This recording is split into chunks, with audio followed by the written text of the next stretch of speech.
Well, we've got those Puritans delivered safely to New England, thunked down right there on North America. Now let's take a look and see what develops from there, literally.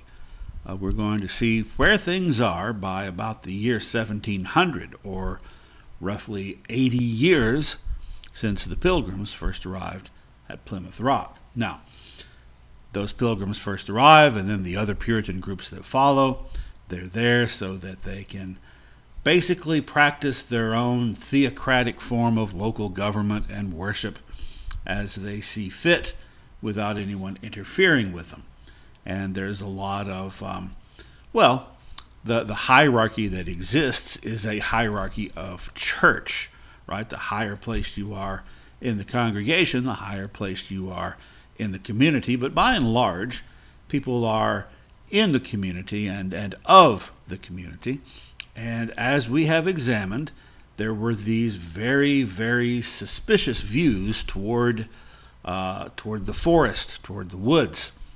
And particularly toward those Native American Indians living in the woods.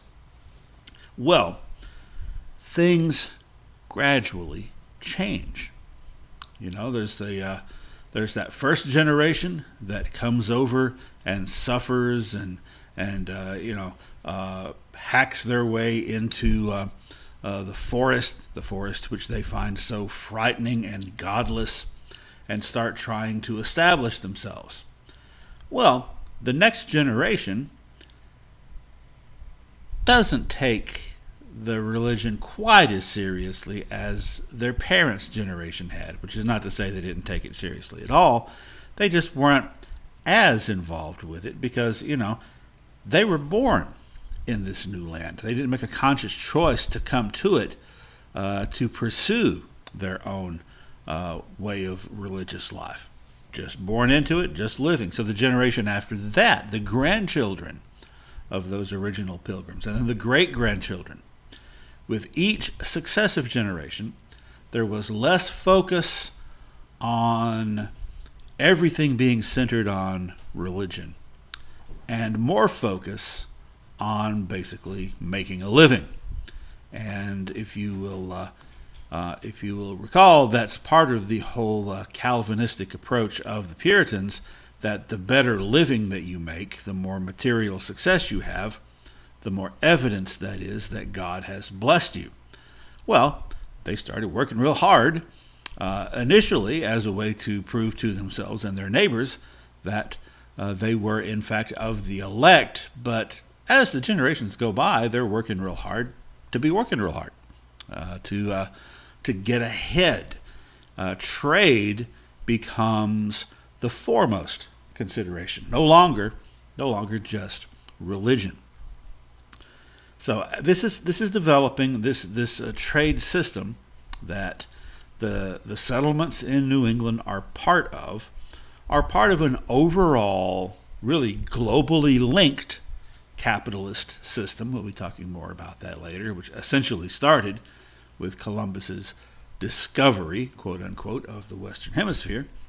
And the particular type of capitalism that was practiced at that time by England and by all the other colonial powers was called Mercantile Capitalism. There's a lot of earmarks of mercantile capitalism, a lot of ways to describe it. I mean, for one thing, it is what it sounds like, merchants trying to sell things, right? Or people investing money, investing capital into trade opportunities. Now, another really important thing, though, to remember about mercantile capitalism is that it is a form of protectionism. It is a protectionist economy. And what that means is that under that system, and again, this is the system England, Spain, and France and all the other colonial powers had, under that system, the government, which at that point all those countries had governments that were monarchies, the government protects the merchants of their own country first and foremost. So the colonial governments will do all they can to make sure that people living within their colonies aren't trading with merchants representing other countries, but that they are only trading with merchants representing their own country. If you're familiar with what happens later with the whole Boston Tea Party and all that stuff, you'll recognize that theme. All right. Well, this initial burst of mercantile capitalism that takes hold in New England over the course of the 1600s is focused particularly on the lumber industry. Remember, the Puritans got there and they looked around, and by golly, there's more trees than they had ever imagined there could be, and they seemed to be in limitless supply. And if you will recall, the Puritan attitude was, it's chaotic, it's diabolical, it's satanic. Let's cut it down. And then when they figured out that they could cut it down and kind of, drive the Satan away a little bit, and they could also make some money while doing it, why, so much the better. And so New England became a hub for the timber industry in England. Now, you have to bear in mind that England at this time in the 1600s is in fierce competition worldwide with France and Spain. And they have huge navies, both military navies and merchant vessels. That takes a lot of wood. There's not a lot of wood left in England because they've used up so much of it. And now, lo and behold, they have this seemingly inexhaustible supply. Well, as a part of this, in the colonies of New England, they had what was called the Broad Arrow Policy.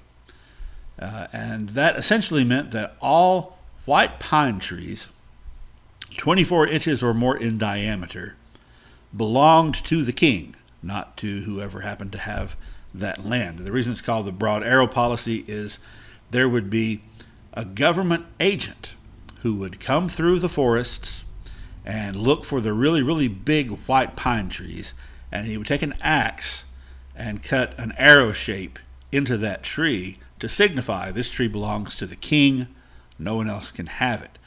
Why does the king want that particular size tree of that particular type of tree? That's because the white pine was particularly good for making masts for ships, and England was making a lot of ships.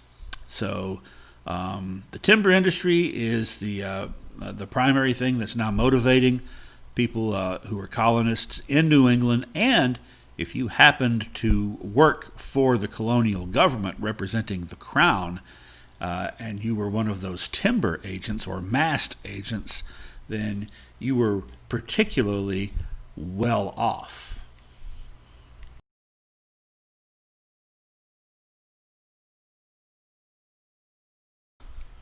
By the way, just as a side point, I'm sure you're familiar with that fun and exciting era of Puritan history called the Salem Witch Hunts in the town of Salem, Massachusetts. Now, that happened in the 1690s. That, as you probably are aware, was this several months long thing where multiple people were executed for witchcraft. Now, you may be saying to yourself, that doesn't sound less religious than the first pilgrims of 70 years before that. Sounds pretty religious there, thinking that people are agents of Satan and killing them. Well, yes, there was some religious hysteria going on, but at the same time, there were some other factors. There was a war with the French who were nearby and their Native American allies who were frequently raiding along the New England border. So if you were a Puritan living in this town and nearby towns, why, odds are you might know someone who had been killed by one of these forces of Catholics, that being the French, and, in your opinion, diabolical red pagan heathens, being the Indians, working together.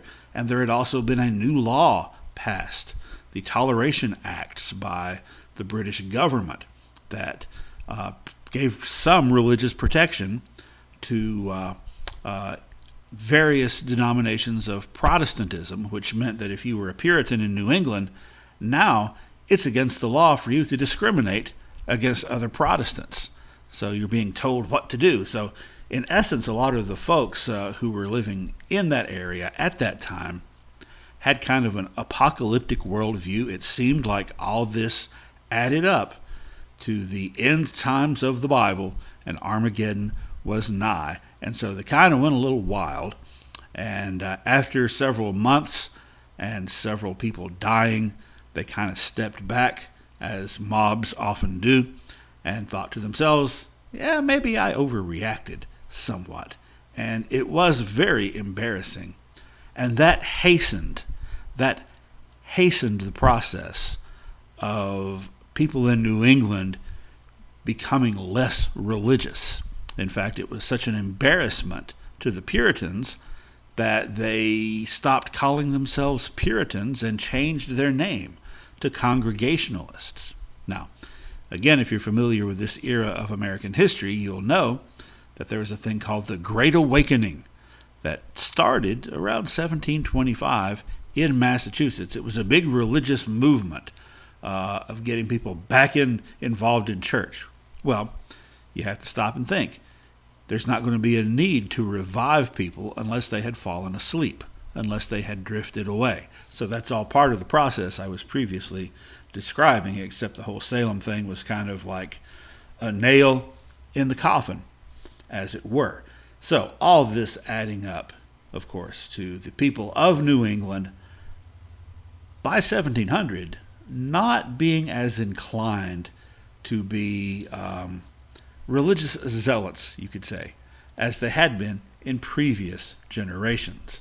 So now, by this time, 1700, the main focus, like I said, is going to be on trade. Now, the trade that most people would associate with early New England was the whaling trade, or the whaling industry, which kind of, at least as far as the U.S. was concerned, had its locus in New England. And whaling ships did start to go out looking for whales from New England ports in the mid-1600s, as early as that. Started to pick up by the late 1600s. But it really wasn't until the late 1700s and early 1800s that it really became a big industry. So early on in the colonial era, it still was timber that was the main thing in New England. The transatlantic trade system that was in place by the 1700s and participated in by the various colonial powers has come to be called the triangular trade. Triangular trade because it has essentially three legs to the trade, and each of those, by the way, corresponds to one of the three requirements for capitalism, according to Karl Marx: land, labor, and capital. So let's take a look at how this works. And it worked the same way with England and France and Spain and the Netherlands and the various other countries who were involved in colonizing the New World or the Western Hemisphere. So let's just, for the sake of argument, let's say that we're dealing with an English ship.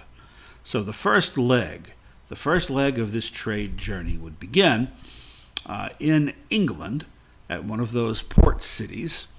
You would have a ship, at this point a wooden sailing ship, that would be loaded down with cheap trade goods, things like beads, jewelry, stuff like that. And the ship would be part of a company fleet usually, and that company would get started because it was a joint capital venture. There were investors. It was like a corporation in which people could buy stock, and the more people spent the more money people spent in stock, the larger this fleet could grow. Okay, so let's just say we have one theoretical wooden sailing ship, sets out southbound from England on the first leg of the journey, and that ship, which of course that part is the capital I just described, right? The people who made the investment, and part of the investment is not only hiring the crew and building the ship, but the trade goods that are loaded onto the ship. So first leg of the journey, southward down along the western coast of Africa. And along the western coast of Africa, that sailing ship would trade with the local African tribes and nations, and trade for captives, slaves, African slaves who had been captured, usually by some of the city-states along the African coast that specialized in the slave trade.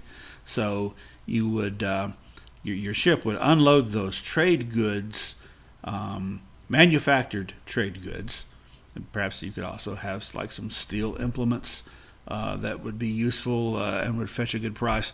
You would trade those, and in return, after you had unloaded that cargo, selling it to the native peoples there in Africa, you would load your ship up with human cargo, chattel slaves. Chattel slaves meaning essentially livestock, human livestock, and cram as many of them into your ship as you could, so as to maximize your profits. Then your ship would go westward across the Atlantic on the second leg of this journey, because you've picked up in Africa, you've picked up the labor. Okay, so your ship travels westward to the Americas, and depending on which European country it is, that's going to determine where you wind up going to sell those slaves, to unload those slaves. If you were France, it would be in the Caribbean, in the islands of Martinique or Saint-Domingue, which would later be called Haiti, most likely. If you were Spanish, then it could be any of those Caribbean islands, Cuba particularly, or the coast of Brazil for the Portuguese. If you were an English ship, then most likely you would be going to Charlestown, South Carolina, or Charleston, South Carolina. But there's also a leg of this journey that could go into New England, where they would pick up timber. So if the ship is picking up material in the southern colonies, that material is probably going to be, at this early point, tobacco. So the tobacco was loaded onto the ships, taken back across the Atlantic, heading eastward this time for the final leg of the journey. That tobacco would then be processed in England and sold.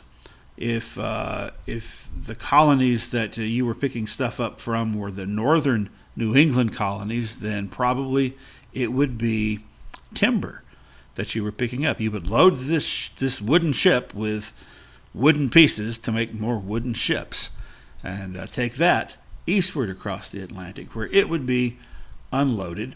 And when this happens, every time a complete triangular circuit was made, then the investors would make some money. And part of that money would go into the investment of getting more, taking those raw materials and producing more manufactured goods to send southward to Africa to pick up slaves, to send westward to pick up raw materials, to send eastward, over and over and over again. And it was kind of like monopoly. So if you were one of the major investors in the company sponsoring that fleet of ships, every time it goes through that home port, it's like passing go and collecting $200, and the amount would just grow over time, and it all becomes almost like clockwork.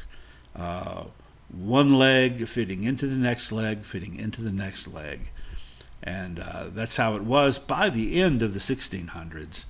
And this continued to be the case for a good 150 years. And by good, I mean long, not necessarily beneficial, particularly when you were considering the human cargo who were being so horribly mistreated and taken into captivity.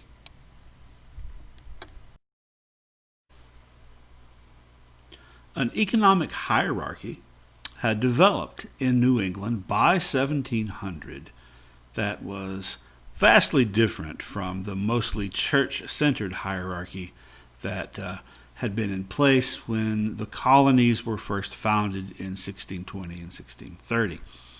And this new economic hierarchy, this new economic reality, centered on the timber trade. So at the very bottom of the pyramid, and the largest number of people, was the labor, which we're talking about lumberjacks, New England lumberjacks. So a step above them were the mill owners. So the lumberjacks cut down the trees. The trees are taken to the mill where they are cut into pieces, into planks, and so forth. A step above them, the timber merchants who actually sell the processed lumber. They sell it in the colony, but even more so outside the colony, exporting this timber back to England for the most part. And then above the timber agents, you had the mast agents. Remember, I said that if you happened to have that job, you were sitting pretty because you were working for the crown, not just the local colonial government. You were working for the government, the King of England, essentially, unless there happened to be a queen instead. So those mast agents were very powerful and influential, and they're the ones that decided which masts were retained to go into the service of the Royal Navy. And then sitting there at the top, one individual known as the Surveyor of Pines and Timber. He was the top mast agent and one of the most powerful people in the region, not just in a particular colony, but all the colonies that developed there in New England. So, as this transformation has occurred, views of the forest have by necessity changed. 1630, 1640, the woods were this really, really scary, diabolical, chaotic place. People were very suspicious of you if you hung out there without a really good reason, like, killing something. But now, by the early 1700s, you have colonists who are spending most of their time in the woods. In some cases, all of their time in the woods if they're living in a lumber camp. So those people, how are they going to be viewed? Because remember, the Native Americans were viewed very, very negatively by the Puritans. Well, the fact is that those people living out there kind of on the edge, on the frontier, working with their hands in the forest, were kind of looked down on by those parts of New England society that were on farms or in the towns. Or by this point, Boston could legitimately be called a city. Looked down on. The more time you spend out in the wilderness, the more wild you might become. And that's how people thought of you. Very rough-hewn, sort of like not completely civilized, halfway in between a, quote, good civilized white Englishman and a, quote, red heathen savage. So now you're working out in the woods, you're somewhere between those things.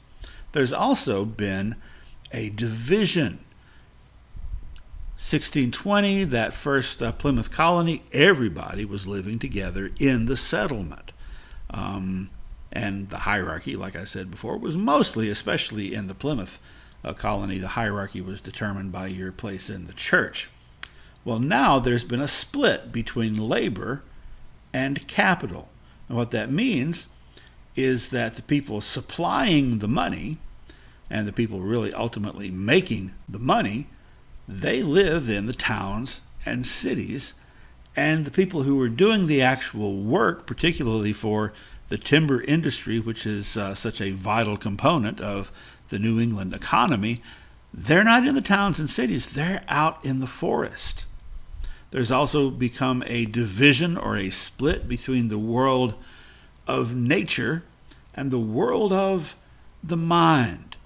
You see, those people who work with their hands, who are viewed as rough-hewn, backwoods, backcountry, backwards, people who spend most of their time working, they spend most of that time working closely with nature. Whereas other people, the elites, by which we mean not only the economic elites such as business people and owners of these enterprises, but also the writers, the artists, the intellectuals, they tend to live in the towns and the cities. So these two different groups are having completely different experiences with nature. One group is kind of apart from nature and looking at it from the outside in, and particularly the intellectuals, the artists, the writers, they're going to begin to romanticize nature. On the other hand, those who make their living are right there in the middle of it, don't necessarily romanticize it because it's just everyday life for them. Now, over time, that's going to change. If you were to flash forward another 100 years to the 1790s, early 1800s, then there's going to be, an industrial revolution, and a lot of factories are going to be built, and that's going to become the primary industry of New England. When that happens, then the common working person is going to more likely once again be living in the towns and cities, working in these factories, and no longer so close to nature. And once that happens, then they will start reconnecting with nature the same way these intellectuals in the 1700s were, as kind of a diversion, as kind of a vacation, recreation, as it were. Well, all this means that by the early 1700s, because of the intensity of the timber industry, because of the focus on that extraction of lumber, the whole landscape of New England changed dramatically. In fact, if you could travel through time and you could take a look there at that New England coast in 1630, and then you would be able to go 100 years later and look at it again, you might not recognize it because there weren't nearly as many trees. Remember the attitude the colonists had when they got there. They're coming from England, a place where the forests were starting to thin out. And hey, look, an endless, inexhaustible supply of trees. Let's just cut them all down and make some money. Except at a certain point, you begin to realize there's not so many trees anymore. And when that happens, it affects more than just how the landscape looks. It affects more than just aesthetics. Without those trees there to break the wind, then there's more wind. There's more wind, and as a result, there's more erosion of the soil, and as a result, the climate becomes just a little bit drier than it had previously been. And with more erosion and fewer tree breaks, that means that, part of the reason for the more erosion, more runoff, right? When there's a heavy rain, there's a good chance a lot of that soil is just going to wash away. There's no trees there to catch it. So that happens. And the same thing starts to happen with the local fauna, the local animals. Now, the The beaver in particular had been heavily targeted and would be especially heavily targeted in the later in the 1700s, but also just various game animals. They decline in number because there's more people. More people wanting to eat more food or catch more animals for their furs, so they decline. Birds. Some species of birds completely die off because they're killed en masse by the colonists because they're regarded as pests, because they're picking at their garden. Also, something that happens is colonists bring new animals with them, including birds from England that are not native to the area, that disrupt the local ecological balance and kind of take over. Same thing with fish. Same thing with flowers. As these newer plants are introduced, they kind of supplant and replace the original plant life. Ponds and marshes start to recede. Wetlands begin to recede. And that is a big disruption to the local climate. So the main point to take away from that is this area that Thomas Morton had looked at as evidence of God's handiwork and the chief store of God's magazine, that is his supply place. This land of just incredible beauty and abundance is no longer as much of those things as it had been after about a century, after a few generations of English colonists. And this is going to help, because the same thing is happening in England, by the way. Same thing is happening in England as is happening in New England, except it had a huge head start in England. And oddly enough, it's for the same reason, right? People were over extracting without being self-sustaining, without being renewable. And all this is going to lead to some radically different views about wilderness and about nature and about forests by the end of the 1700s. That's going to be radically different from the way those, especially those original Pilgrims and Puritans, had viewed it.